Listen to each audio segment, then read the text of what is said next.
ngir yombalal leen seen accès Dakar Buzz daal dinañ leen di indil application bi waaw kay jëlal sa téléphone dugg Play Store wala App Store daal di fay tapé Dakar Buzz nga gis sa flèche boobu di la indiquer installation bi nga daal di fay cliquer. léegi jeex na am nga sa application Dakar Buzz ci sa biir téléphone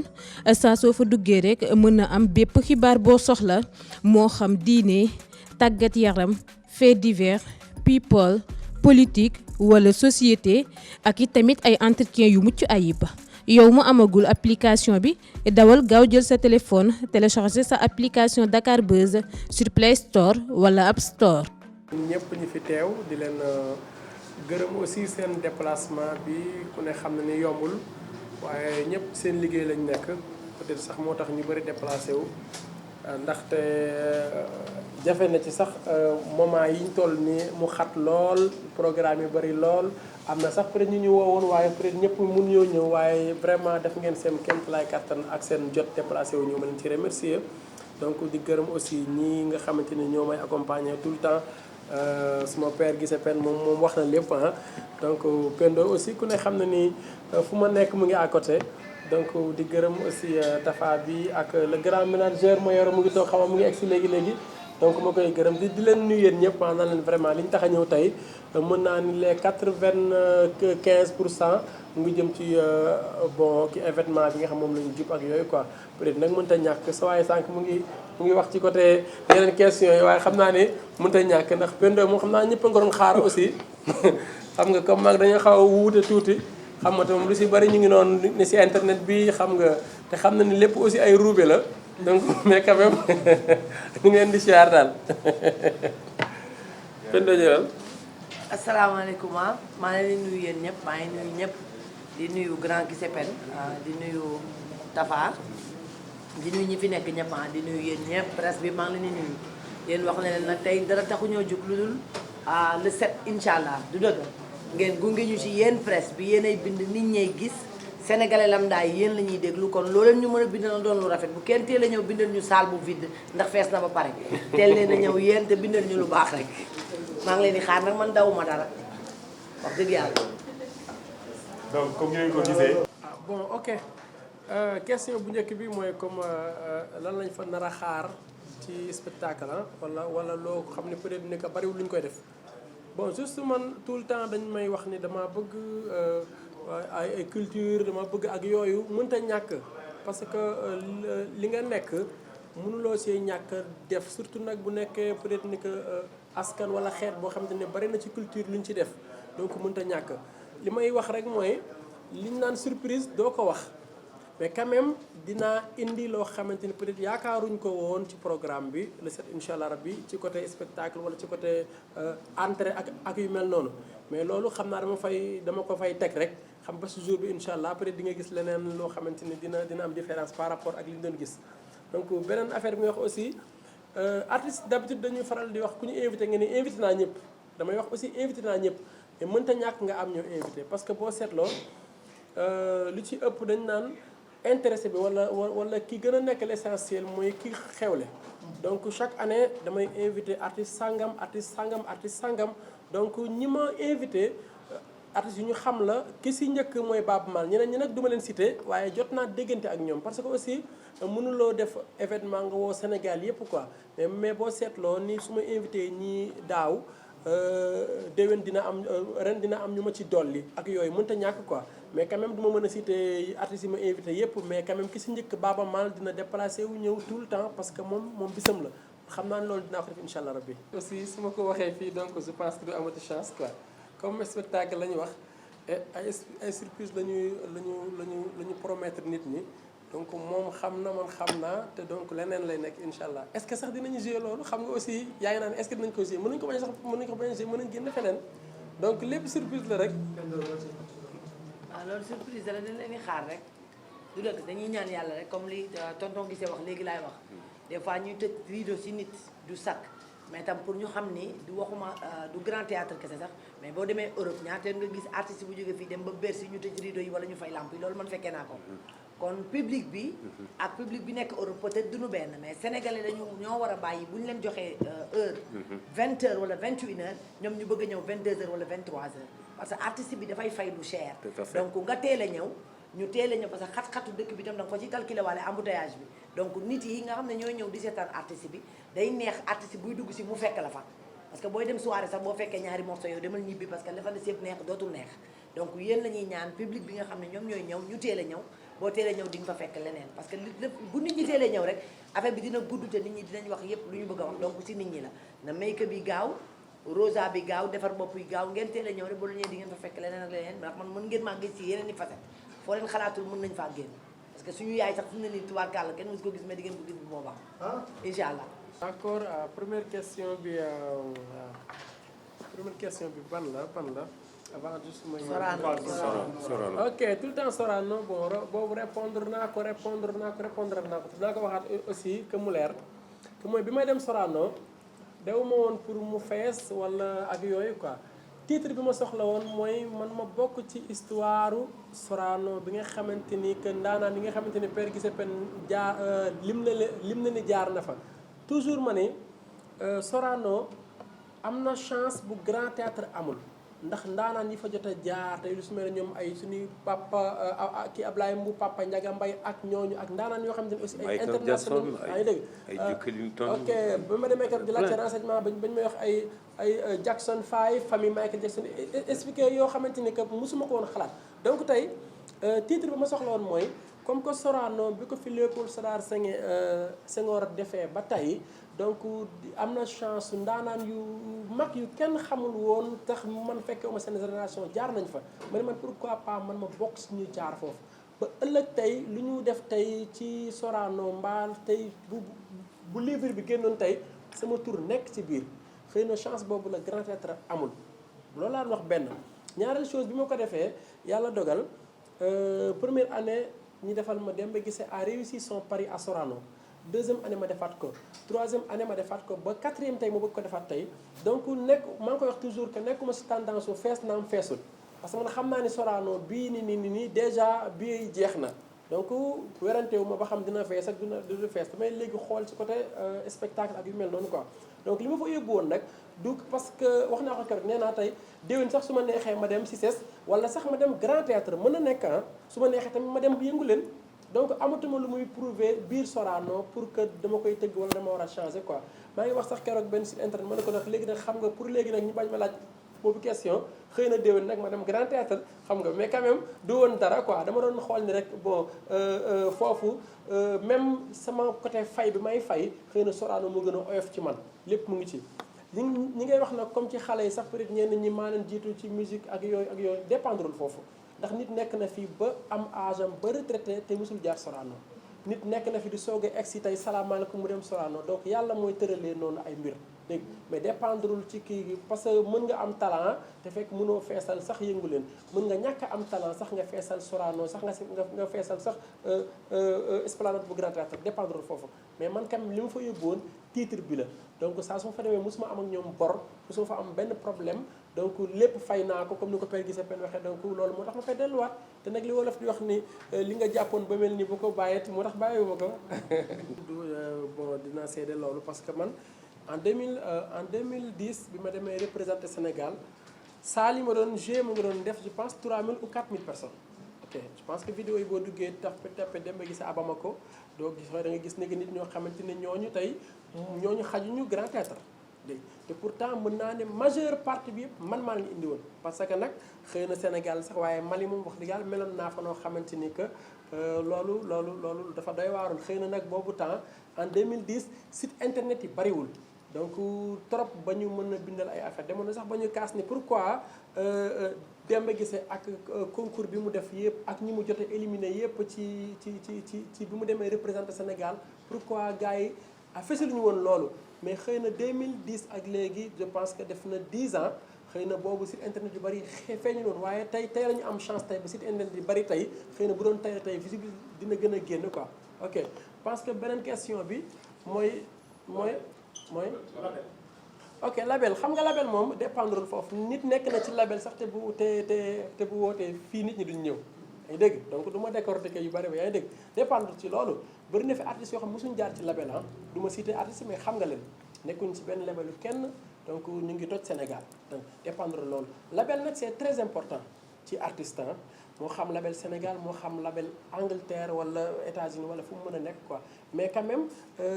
waxtaan jot naa am peut-être ñu ma jotoon waxtaan ak yu mel noonu quoi mais quand même bu fekkee nekk maa ngi gis sama bopp ba fi ma nekk nii pour man label bu ñëwee tamit du ma ko bañ ça dépend rek ci waxtaan bi bu ñëwee bu ma arrangé suma staff ak suñuy manager ak ñu may liggéeyal ñu liggéey bu fekkee arrangé wu ñu dem parce que nag maa ngi sant yàlla. Demba da nga généreux rek mais il n'y a pas de label au Sénégal il faut se dire la vérité ay catalogue moo fi am c'est-à-dire des gens yoo xam ne ils sont là ils ont leur catalogue d'artistes xamante ni ñooñu dong lay liggéeyal point final c'est pas ça un label. Label c'est un contenu, label c'est autre chose. Et même pour revenir à la question de Tafa, vous connaissez Bercy. C'est un exploit de remplir Bercy, mais c'est un challenge de faire le Bataclan alors qu'il est tout petit. Youssou Ndour, dernier spectacle en France c'était à Bataclan. Ça c'était le challenge. Et c'est ça Sorano par rapport au Grand Théâtre. Baaba Maal moom waxoon naa ko waxaat ko Baaba Maal c'est entre père et fils. Baaba Maal suma diggante moom ak sama papa moo jiitu d'abord man dama ko yéex a xam peut-être ma dugg ci musique bi laa ko xam mais Baaba Maal sama papa ak moom la woon ak ñoom Mbas ñoom ak ñeneen je pense que loolu dégg nañ ko plusieurs fois Baaba Maal taxaw mu wax boobu bi mu ñëwee aussi keroog sama kër bi mu seet si turandoom aussi la même chose muy waxaat jaar-jaaram ak ñoom sama ñoom papa ak sama ñoom papa Mabel gis ak yu mel noonu donc tey kóllëre boobu moo continuer tey ba ma ñëw tey ba tuddee ko sama doom xam nga mu nag jox ma aussi benn considération parce que am na émission bi ma def dama fàtte woon réponse ba ko waroon tontu question bi ma invité woon ba nit ne ma lan nga defal Baaba Maal ma ne ko respect ak considération bi ma jox rek bi li ma jox rek loolu rek doy na quoi donc te loolu laa am ci moom tey papa la ak doom du affaire do ay nawle ak yooyu Baaba Maal su ma koy xool dama koy xool comme sama papa bu ma jur mu def ma aussi comme doomam tey bu 1000 personnes nekkoon nii daf may joxoñ ne Demba Guissé ngi nii taxaw donc loolu c'est important parce que ak niveau bi aussi vraiment mu jox ma considération boobu noonu loolu rek doy na quoi papa la ak doom. mais Demba baax na mais ku wax papa ak doom déjà bu ñu waxee yeneen artistes yi nga xam ne dañoo am papa dañuy gis ñu teg seen loxo di leen jàppale. jàppale boobu est-ce que Baaba Maal ñu ngi koy def directement est-ce que ndax visible na ci askan wi yow yaa ñu ci mën a indil ay leeral parce que am na yenn yoo xam ne duñ ko xam. am na question ba ma waxoon nii ma waxaat keroog sama tournée bi je pense que jot nga ci bi ma jot a def nii daaw demoon 5 pays yoo xamante ni ñu ngi woon ay Suède ay Lyon Mantes-la-Jolie Bruxelles Paris ak yooyu yëpp Baaba Maal moo ma yóbbu ma liggéey moo ma invité jëlee ma fi Sénégal yóbbu ma TRAP France fi ñuy wax TRAP ma participer ci programme boobu promoteur bu ma gis tey ba ñemee ma engagé tey foofu la ma gisee te Baaba Maal moo sabab loolu bi may dem encore di dem tournée bi dëkk bu ma dem Baaba Maal am na fa ay nit contact ku nekk mu wala allo kër génn leen accompagner ma def leen Demba Guissé comme man may ñëw moo tax boo ñëwee tey Mantes-la-Jolie dafay mel ni Baaba Maal ay joué ndax nit ñi duñu day fees ba duñu mën a dugg loolu sant yàlla la et je pense que jàppale weesiwul tey nit laaj la sa passeport mu ñëw mën a la kaay gunge ma ñu ànd dem France dem defi ci artiste bu nekk nag yaa ngi am rêve nag ànd ak ku toll ni Baaba Maal tey mu yóbbu la ngay joué ak moom devant public bu toll noonu loolu rek laa ciy wax leneen sax du ma ko détaillé ak yeneen yoo xamante ni xam nga ba ci sonorisation bii nga xamante ni chaque année maa ngi koy def di fay xaalis bu bare bëri Baaba Maal moo koy jël indil ma ko boole ci enveloppe ba noppi boole ma ak stafam ñu koy liggéey ñëpp ne leen dem leen accompagner Demba Guissé su ma ko waxee date programme du jël date tant que le 7 passé wul que moom mu soog a engagé beneen date ci problème ci programme boobu je pense que loolu doon na jàppale te des na yeneen quoi yii rek laa ci mën a leeral. bon maag moom nag pour dire vrai ci ay xuloo lañu dëkk moom parce que day wax ni damaa dëgër bopp tout le temps moom chaque jour mu ne ma dangaa dëgër bopp bi yëpp mooy des fois damay. peut-être ni du comprendre ne que li muy jàpp ni maa ngi ci di ko def fekk na am na ñeneen ñu ma ko dénk moom nag toujours day bëgg affaire bi defaru ba baax dafa naan ma kaay woo ma laaj ma fekk te yoo bañ ko sonal moom mooy tax quoi mais quand même lu may def rek moom daf may woo ne ma jaarale ko ni te su ma jaaree foofu aussi loolu laa gis nii parce que nag bu fàtt nag moom moo ma njëkk a dugg ci côté art xëy na ay musique ak ay single ak vidéo yooyu man maa ko su njëkk a def mais côté art moom fecc ballet théâtre ak ay taasoog yooyu la njëkkee woon waaye nag bi yàlla dogalee comme man dama ko gën a sopp ma topp affaire yi def ay affaire xam nga après ma woo ko ci mais man gis naa ni lu ma def man kese su ma ci àndee ak moom double lay nekk waaw des fois sax ma sànni ko xeer ne ko dama lay dimbali mu ne non man yow laay dimbali xam nga mais quand même complicité boobu noonu moo am solo surtout ñaar ñu bokk ndey ak baay tey conférence de presse bi xam mënoon naa ñëw man kese waaye moom daf cee bokk parce que mën naa ni lépp lu ma engagé mag moom ñoo koy defandoo mën nañu nag dóorante nag ba mu saf sàpp ci werante bi mais après dañuy mujjee trouver benn terrain d'entente ànd ci liggéey bi mel noonu quoi. waaw ma tontu foofu tuuti rek pour ñu xam ko dem maa ko magee ñaari at parce que nit ñi dañuy foogoon moo mag dama ko bàyyi ak mag gi mais pour xuloo pareen saay sama yaay moom mooy sama yaay mënoo génn sama diggante ak kii dañuy xuloo gii ta ngaas parce que li ma bëggul mooy moom peut-être ni may doxee ak moom ni muy doxee du benn moom dafay bëgg rek garaawul kii wax na ma ne ko déedéet dem na kii wax lii nii man damay wax ni loo wax loolu nga war a def donc dafa xaw a day xaw a moom day bëgg a demal boppam dama ko wax non non il faut nga ñëw nag di xalaat parce que dem moom lu mu la laaj léegi nga bañ ko jox mu bàyyi koog yow dem seeti leneen côté boobu lay demee c'est que le fait que noonu ñu di ko néewal doole nag ci yu bëree bëri yooyu lay bañ lu si bëri def ma koy nëbb moom léeg-léeg dama jékki-jékki sa dégg si moom dara du ma ko woo de sama rakk yi ñoo ma koy sàcc naan ko moo ko ne ko dem ba dégg naa kii léegi lii la def waaye yow kii mënu ma déedéet du noonu Pendo bu ko expliqué dama ne ko non non aar bi il faut nga am caay-caay soo amul caay-caay dañ lay néewal doole te man nee naa leen sama rakk la ñoo bokk ndey ak baay ku ko néewal doole mën nga néewal doole kon man lu ma fekkee faj ko xanaa lu ma yëgul mbaa lu ma waxul waaye ku ko laal man mi ngay laal waaw kay ku ko laal man ngay laal musuma ko bàyyi xam nga des fois comme dañoo nekk ci Sénégal te des fois xëy na mënoo satisfaire ñëpp waaye da ngay xool les 90% boo ci mënee fexe nga am fu ne nga am fa ñu lay bëggee nga def ko parce que tey kii bu bëggee acoustique bi kii day bëgg traditionnel bi kii nag bëgg ambiance bi xew léegi man nag bàyyiwuma boobu xëy na des fois da ngay naan peut-être ni que 6 mois yi wala 1 an bi bàyyil ma valoriser façon musique bii ma nekk boo fa jógee nag ba gars yi bëggee foofu nga jóg dem feneen mais man sama particularité sax du mbalax 100% bi nii bon parce que biñ may xamuñu woon ci loolu nga xam ay kora ak yooyu te nag li gën a mën a daw sama yaram li may gën a mën a déglu mooy neex mooy ay morceau yooyu morceau ay kora ay Salif Keita ay Baba Maal ay yooyu xam nga ay morceau guinéen ak malien parce que moom bi ma nekkee Mali damay bambara damay woy ci làkk yu bari donc tey bàyyiwuma loolu mais quand même mbalax nag ñun ñoo ko moom mbalax ñun ñoo ko moom du ma sànni xeer mbalax du ma ko suufeel mais quand même lu bari dama naan nañu jël mbalax bi transformé ko tuuti pour mën koo jaay pour wut leneen mais fa ma nekkoon nag mosuma faa jóge am naa chance nag ñu bari lu ñu amul ci waykat peut-être surtout génération bi nii mooy damay way sama làkk muy pulaar fekk si la yow mii wolof ma fekk si la yow te pourtant yow mën ngaa am problème boobu yow mën nga ma bañ a fekk ci fi ma nekk mais quand même bàyyiwuma sama culture maa ngi ci ba tey mais day am moment yoo xamante ni nag da ngay dem ci beneen boor pour que aussi am ñeneen ñi nekk ci boor boobu.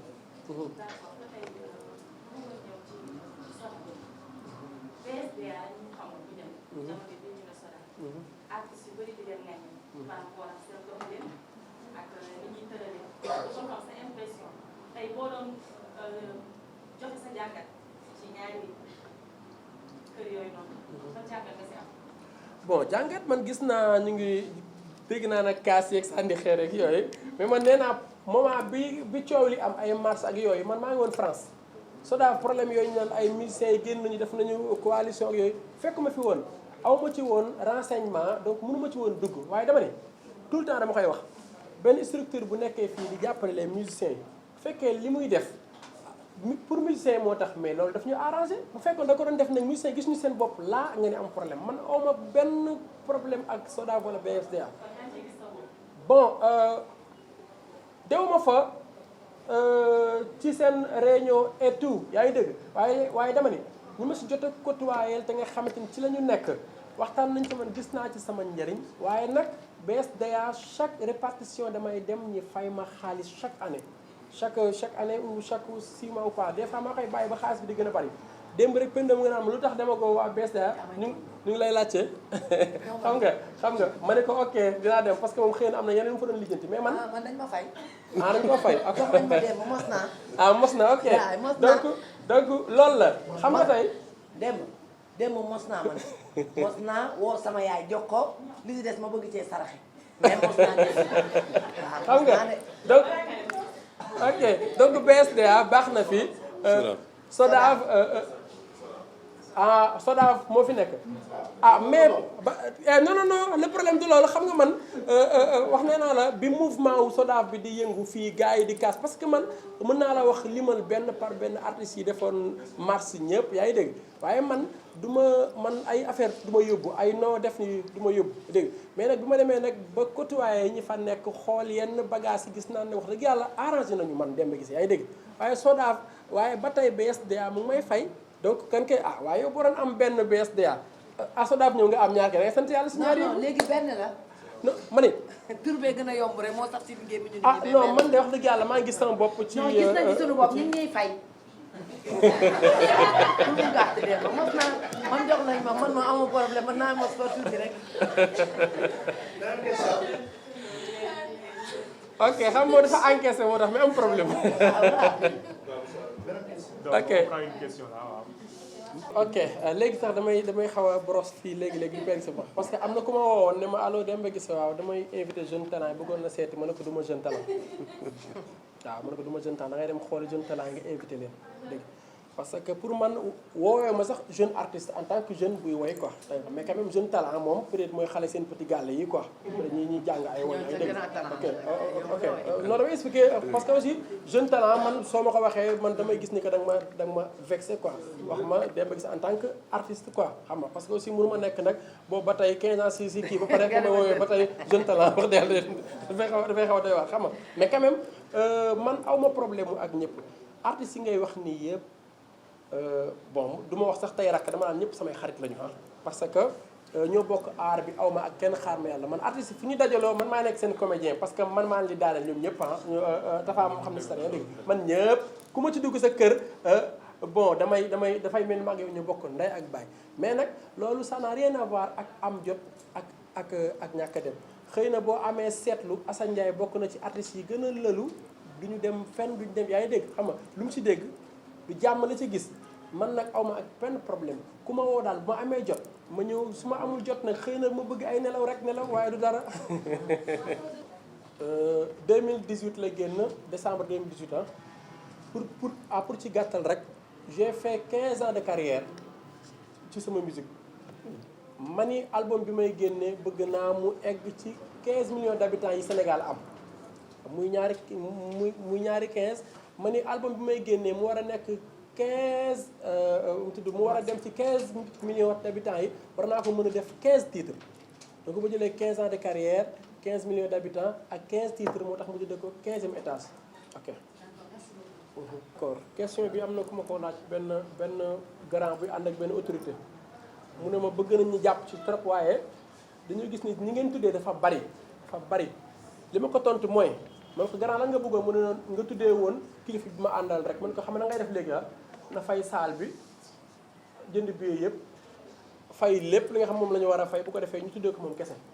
li waral ñuy tuddee lu bari mooy que tey su ma tuddee tey am na loo ma jàppalee keneen jàppale ma loolu la ñu dajale tey moo tax du ñu mën a bàyyi kenn képp ku ñu tuddee rek bëgg nañ ci nga gis sa bopp parce que génne dafa métti ki la accompagne sa xew wax dëgg yàlla mun tey bu ma sañoon tey dañu def comme rappeurs yi parce que rappeurs yi amul maa ngi béggee sama waa ji yooyu amul waaye nag ñun mënta ñàkk teg bul fàtte ñun ay xale lañu te it ñu mag ñoo ko jiite di ko def xëy na Youssou Ndour position am na solo ba nga xamante ni tey même wooy la ñàkk laa wooy am na mu am ba pare ñun nag ñi ñuy dimbali mooy ñu war a jàppale ji encore ñu gën a yaatal suñu liggéey bu ñu jàppale ñu am aussi que lu mag ñi am donc loolu mënta ñàkk parce que loolu lañ fi fekk suñuy papa di ko def suñu yaay di ko def donc mënta ñàkk loolu. mais fan si ñëw nag.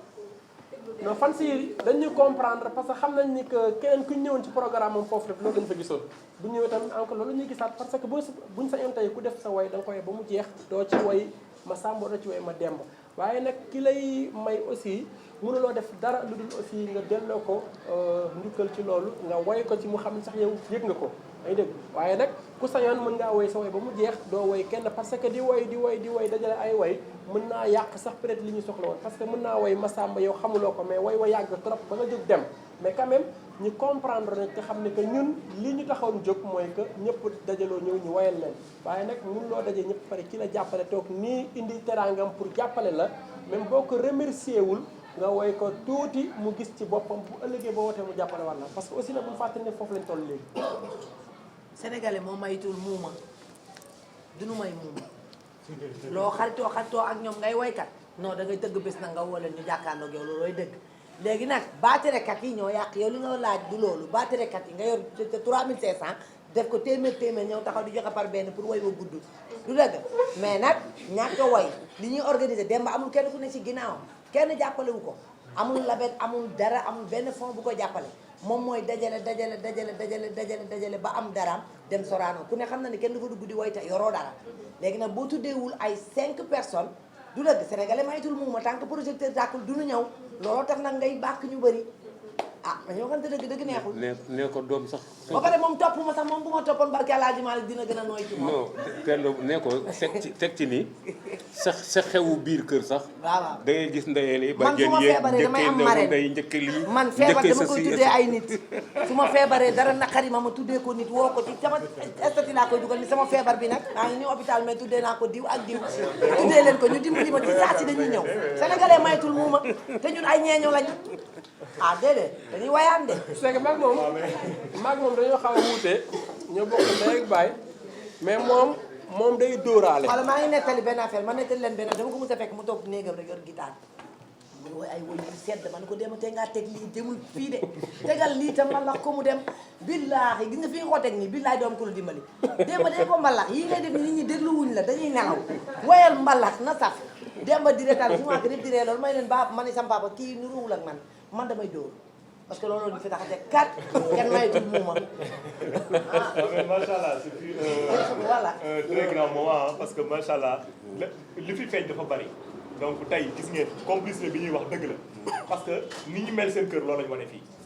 ñëw ñu ba fii caméra yi tim ñu ñëw fii di door la classe c'est-à-dire ni ñuy yebantee ni ñuy tooñantee loolu la ñu indiwaat fii donc loolu ça veut tout dire parce que ça veut dire que musicalement sensibilité boobu ñoom ñu nekkee ba morceau bi dox incha allah bu yàlla defee album boobu ñu bëgg def dina melaat noonu parce que musique sensibilité la te wane nañ ko fi Demba aussi gis ngeen bon numéro am bii te yéen ñëpp defe naa ne du genre nit boobu ñu naan dafa manqué de respect xanaa tardé boo leen koy mere moom tardé ngeen koy tardé mais Demba naturellement yéen ñi ko xam ñëpp kenn xamee ko ci nit ku nekk ñu ñàkk kersa wala nit ku réew wala nit ku otin moo genre nit yooyu nga xam ne bu ñu ñëwee fii dañuy jaay la star c'est pas le genre de personne tey ni mu mel rek noonu lay wanee man je le connais depuis presque léegi mu def 10 ans wala yoo xam ne ci laa ko xam quoi commencé ko xam peut-être bi ñu commencé liggéey jegante c'est depuis mu nekkee ak Yoro 4 ans 5 ans ci lañ commencé jegante mais dem bi moo xamee war na ma 10 ans nii laa ko mos a xamee mënul am problème ak jeune génération pour rassurer yéen ñëpp peut-être que li lay wan ne ñëwul foofu mooy moom mi ngi liggéey parce que bu defuloon dara mënul tegle autant de week-end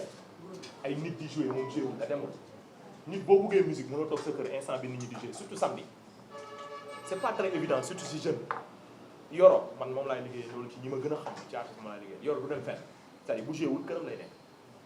mais c'est plus de son âge di wër di wëndeelu Yoro il a déjà eu à faire beaucoup de choses nekkatul kii même boo toogee moom di wax ak moom sax moom il est plus dans ses trucs rêveurs il fait sa musique il reste cool Demba c'est un jeune qui sort qui fait de la musique mais tey fu kenn di jouer nekk fa boobu daf fekk moom mi ngi jouer li tax nit ñi tamit ñoom duñu ñëw seet si musique am buy jouer fenn parce que ñoom tamit ñu ngi jouer